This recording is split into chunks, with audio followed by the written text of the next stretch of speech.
Parce que le type à qui il s'adresse est en train de battre le blé dans un trou où on foule le vin.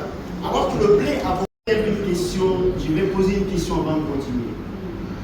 Est-ce qu'il y a des gens qui ont reçu une procuration pour écouter pour les autres en venant?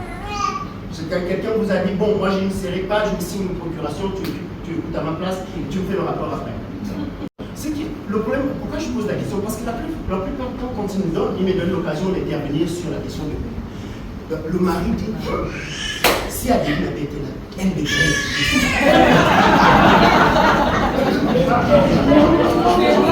Et la femme dit, c'est Léon tout ça, c'est tout Léon.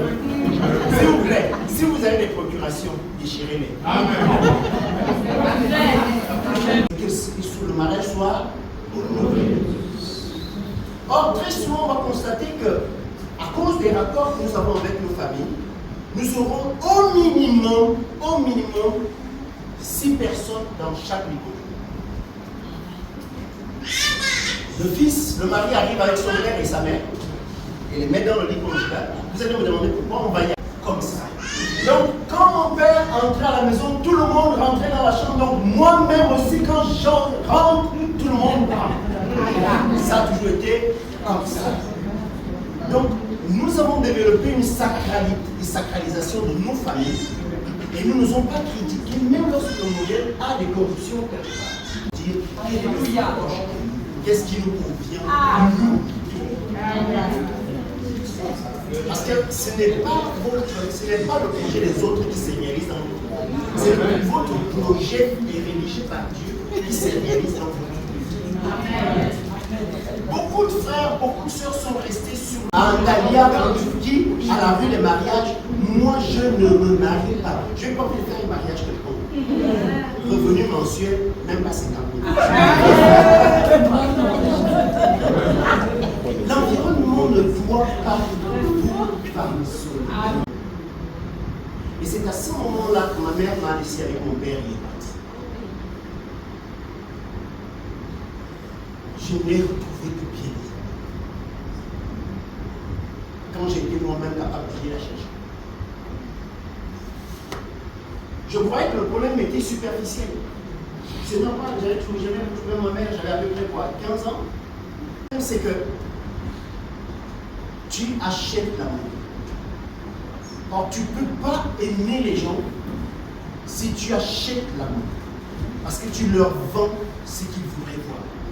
Donc là que tu aimes, ça fait que l'enfant est dans le foyer avec son épouse, non pas comme un époux, mais comme un enfant prêté à une belle-mère. À une belle-mère qu'on va juger. Tu peux la parler, tu comme ma mère, tu fais la vie. Et dès qu'il y a un problème, maman, tu vois, elle est comme ça. C'est ce qui pose tout le problème, parce que le rapport à notre entreprise a été poussé.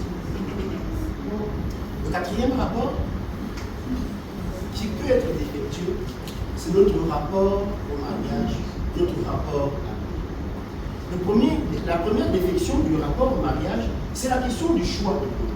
D'avoir souillé le temple de Dieu, que je décide de ne pas me marier du tout. Donc je vais rester abstinent de 99 jusqu'à mon mariage en 2003. Ça ne m'a jamais gêné. Ceux qui disent que la santé va être affectée, c'est faux.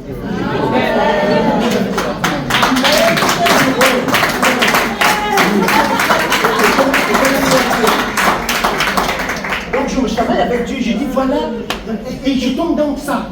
Je tombe dans ça. Et une fois, souvent, Dieu me parle aussi, hein. Même si, bon, je n'ai pas de preuve de ce qu'il me dit, mais une fois il dit, va lire Ephésiens chapitre 5, que tu connais bien, les Smith. Tu parles trop, va relire le texte. Je vais vous lire le texte, hein. Amen. Donc, j'ai dit, ok, d'accord, je vais lire, comme si j'ignorais quelque chose de ça.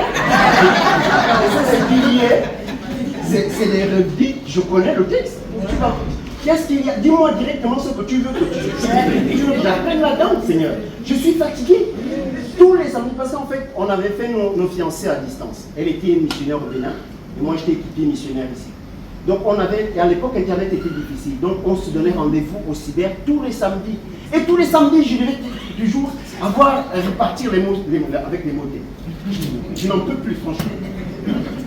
Donc, je commence, il me dit, Marie, aimez votre femme comme Christ a aimé l'Église.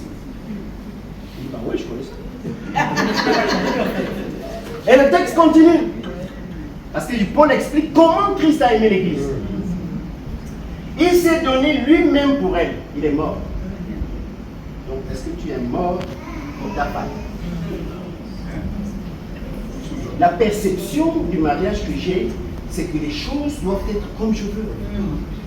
Elles doivent être comme ça. Et ce n'est pas à moi de le faire, c'est à l'autre de changer. Mais Christ est mort pour une église qui était faible, qui était pécheresse, qui était ennemie infidèle. Donc moi aussi j'aurais dû mourir pour ma femme. Je devrais mourir pour ma femme. Mais ce n'est pas tout, hein. Afin de la conduire à la sainteté. Et là, une fois me dit, frère, si ta femme n'est pas sainte, c'est que tu n'es pas encore mort.